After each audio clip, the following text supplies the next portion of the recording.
Item ಯಾವುದೇ ಇರಲಿ, chicken masala, ಆಚಿ chicken masala.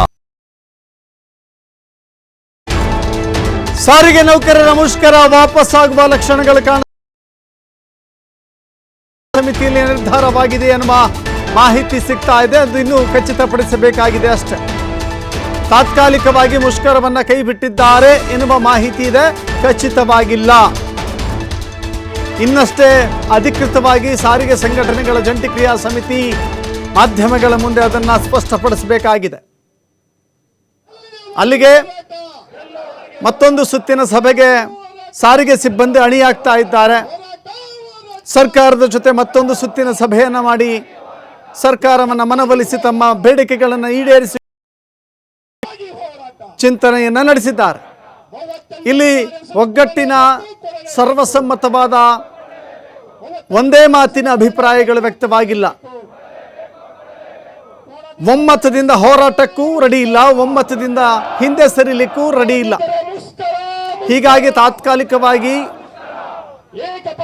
ಮುಷ್ಕರವನ್ನ ಕೈ ಬಿಡುವುದು ಒಳಿತು ಅನ್ನುವ ರೀತಿಯಲ್ಲಿಯೇ ಕಾಣಿಸ್ತಾ ಇದೆ. ಅದಕ್ಕೆ ಒಗ್ಗಟ್ಟಿನ ಕೊರತೆಯ ಕಾರಣಕ್ಕಾಗಿ ಕೆಲವರು ಬೆಳಗ್ಗೆಯೂ ಕೂಡ ವಿಜಯ ಭಾಸ್ಕರ್ ಮಾತನಾಡಿದಾಗ ಹಿಂದಿನ ಸರ್ಕಾರದಲ್ಲಿ ಆಗಿರುವಂಥ ಬ್ಯಾಲೆನ್ಸ್ ಅನ್ನ, ಬಾಕಿಯನ್ನ, ಹಿಂಬಾಕಿಯನ್ನ ಅದು ಹೇಗೆ ಹಾಲಿ ಸರ್ಕಾರವನ್ನು ನೀಡಲಿಕ್ಕೆ ಸಾಧ್ಯ ಅಂತ ಅವರೇ ಪ್ರಶ್ನೆಯನ್ನ ಮಾಡಿದ್ರು.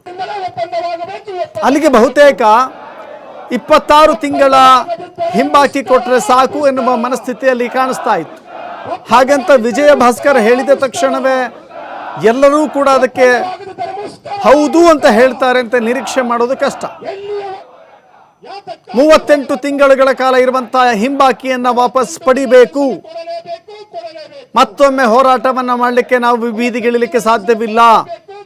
ಈಗಿಳಿದಿದ್ದೇವೆ, ನಮ್ಮ ಹೋರಾಟವನ್ನ ಪೂರ್ಣಗೊಳಿಸೋಣ, ಪೂರ್ಣ ಪ್ರಮಾಣದ ಬೇಡಿಕೆಗಳನ್ನು ಈಡೇರಿಸಿಕೊಳ್ಳೋಣ ಅಂತ ಹೇಳುವಂಥ ಮಾತುಗಳು ಕೂಡ ಇದೇ ಜಂಟಿ ಕ್ರಿಯಾ ಸಮಿತಿಯ ವಿವಿಧ ಸಂಘಟನೆಗಳ ಮುಖ್ಯಸ್ಥರು ಹೇಳ್ತಾ ಇದ್ದಾರೆ.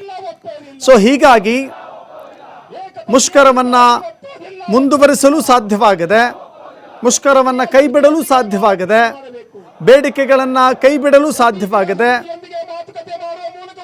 ತಾತ್ಕಾಲಿಕವಾಗಿ ಮುಷ್ಕರವನ್ನು ಕೈಬಿಟ್ಟು ಸರ್ಕಾರದ ಜೊತೆ ಸಭೆಯ ಮೂಲಕ ಒತ್ತಡವನ್ನು ಹೇರಿ 38 ತಿಂಗಳುಗಳ ಕಾಲ ಅರಿಯರ್ಸನ್ನು ತೆಗೆದುಕೊಳ್ಬೇಕು, 38 ತಿಂಗಳ ಅರಿಯರ್ಸನ್ನು ಪಡೆದುಕೊಳ್ಳುವ ನಿಟ್ಟಿನಲ್ಲಿ ಆಲೋಚಿಸ್ತಾ ಇದ್ದಾರೆ. ಹೀಗಾಗಿ ಬಹುತೇಕ ಇದು ಮುಷ್ಕರ ತಾತ್ಕಾಲಿಕವಾಗಿ ಬ್ರೇಕ್ ಬಿದ್ದಂತೆ ಕಾಣಿಸ್ತಾ ಇದೆ. ಅಲ್ಲಿಗೆ KSRTC ಬಂದಾಗುತ್ತೆ, BMTC ಬಂದಾಗುತ್ತೆ.